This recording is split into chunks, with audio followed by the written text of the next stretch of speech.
cette mission est une mission de reconstruction faciale en rapport avec des cas complexes qui auraient dû nécessiter une évacuation vers la France. Alors quand on sait qu'un coût de telle évacuation, ça tournerait autour de 15 à 20 millions de francs CFA.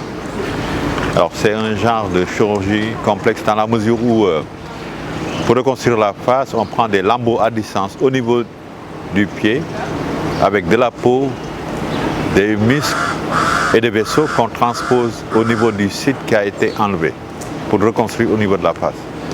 Donc à partir de ce moment-là, c'est ce qu'on appelle un lambeau micro-anastomosé. Ce genre de lambeau a été fait pour la première fois en Afrique de l'Ouest lors de la première mission. Actuellement, nous sommes à la 7e mission de reconstruction faciale. Les 7 premières missions ont été effectuées à l'hôpital Le Dantec où nous étions. Donc ça fait maintenant 6-7 ans. Là, il y a eu une perturbation avec la période Covid. Et là, nous allons faire la 8e mission de reconstruction faciale à l'hôpital de Fann.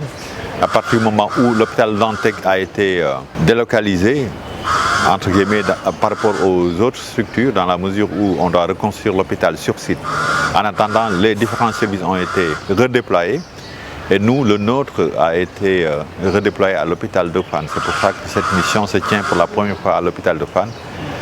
Nous pouvons dire que nous sommes hébergés dans le cadre de ce genre de chirurgie par nos collègues du service de chirurgie thoracique et cardiovasculaire du professeur Gabriel Sis, et nous sommes aidés en cela par le professeur Oumar Khan et son équipe. Pour l'équipe locale, c'est essentiellement moi en tant que chef de service de chirurgie maxillofaciale et stomatologie, mais j'ai mis en avant mes collaborateurs parce que le but du jeu est de faire en sorte que dans un délai raisonnable, que nous puissions être autonomes par rapport à ce genre de chirurgie.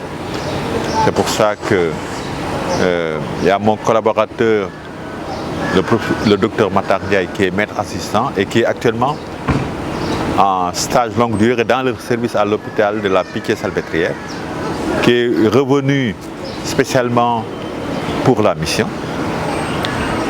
Il sera avec un de mes autres collaborateurs qui est chef de clinique assistant, c'est le docteur Abibou Ndiaye, donc localement. Pour ce qui est de l'équipe de maxillofaciale du Sénégal, maintenant pour l'équipe de la Pitié-Salpêtrière, il y aura le professeur Chloé Bertrelus, qui est chef de service de chirurgie maxillofaciale et stomatologie de l'hôpital de la Pitié-Salpêtrière, qui est le plus grand service de chirurgie maxillofaciale de France. Il sera assisté du docteur Mourad Benassarou, qui est praticien hospitalier, et du docteur Gebran Baoud, qui est aussi praticien hospitalier à Paris. Donc localement, c'est la première mission pour cette année. Et ils vont opérer avec l'équipe locale. Et on a demandé à tout le personnel enseignant et universitaire et hospitalier qui s'intéresse à la reconstruction de venir par rapport aux techniques qu'ils pourraient apprendre et ce qui pourrait les inspirer.